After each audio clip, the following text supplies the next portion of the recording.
Phoebe Goodman is going to share a few thoughts from our regional inclusion networks. Many people here I know are part of those, so such a rich part of our work and something we so appreciate together. And Phoebe's going to encourage us to think about how each one of us can make a commitment to further action as well. So Phoebe? Thanks, Katie. So we've been holding these regional inclusion network meetings for quite some time. They've evolved from, CCW creating our Commonwealth times into Pathways realm, and now they're continuing to evolve even beyond what we could have imagined. We have not only DDS providers joining these calls, but we have the community members joining too. We have families, we have YMCA recreation therapists joining our calls now. We have people who are coming from all different areas of our community who are interested in inclusion and this shared goal of friendship between people with and without disabilities. Right now, we have a combined Metro Northeast group, which we hope in the future we will expand and become even more regional and break back up again into just Northeast and Metro. But for now, those are combined groups. We have the Central West group combined as well currently, and we have a Southeast group too. So we're able to cover all these different regions, and we hope to expand that. So Katie will be sharing at the end some ways to get in touch and stay in touch with our regional networks. But what I wanted to share right now is that our recent meetings, we asked the participants of these regional inclusion networks to share with us what it meant to them to be a part of a networking group, a group that really has this specific focus, and what they gain by being a part and attending these meetings regionally with us. So I'm going to share some word art based on what was shared with us. Let me pull these up. I might just look at these for a moment.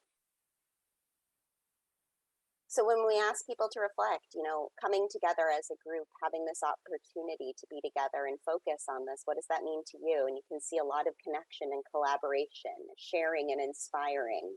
And the way today that we've been able to hear such wonderful stories, most days we don't all get to hear these amazing stories about friendship and what it can mean. So having the opportunity to hear from other people about the successes they've seen, the small steps in the right directions, and learning from each other has been very meaningful to a lot of people. And we're looking forward to continuing to expand these networks. And we'll be inviting you to make sure that you're involved or get involved if you're not already. And also then to extend that invitation to other people, that link to our meeting, who might be interested, who want to be a part of this work and part of this community, and an opportunity to connect with others and network. And so I want to, while leaving this up, harken back to what Beth was saying earlier, thinking about what is my part in all of this.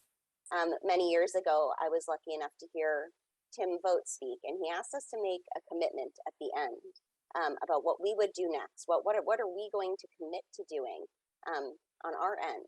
And I found that to be very powerful, to put it in my own hands, to think about the power that I hold, what steps I can take to further this.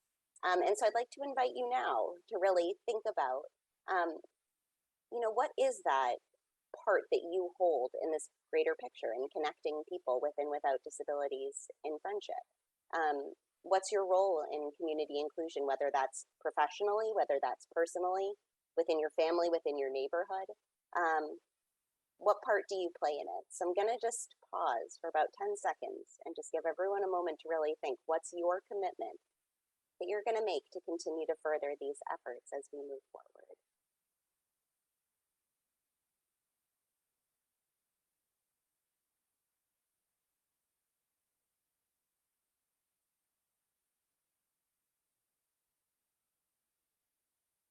All right, so hold on to those commitments, keep them. We've made them within our regional networks as well. We did that as a New Year's resolution sort of activity to sort of think about what for the new year we were going to focus on. So keep those commitments that you're making to yourself. What I'm going to do too now is I'm going to pop into the chat a link, and this link will lead you to a very brief survey to give us some feedback about today's conference, anything you'd like to share. And Katie is going to share with everyone some wonderful resources to help us stay connected, to continue to grow and work together in these efforts. Thank you, Phoebe. I so appreciate you just giving us a few moments to pause and reflect. There's so many wonderful stories and threads of inspiration today. So having that moment to really digest. And I hope we all continue to take some time and carry this through with us today. And, I know many of you are connected to our regional inclusion networks. We hope that you share the word. And for those of you that aren't, that consider joining us. They're local efforts to be able to really be part of a community practice and opportunities where we can really brainstorm and think, how can we put these ideas into action together? So we typically do meet on Zoom, so they're pretty accessible regardless of the region you're in. And we will be sharing as follow-up a flyer with some of those meet and dates as well. But you could get in touch with anybody on the Pathways team as well for more information regarding that.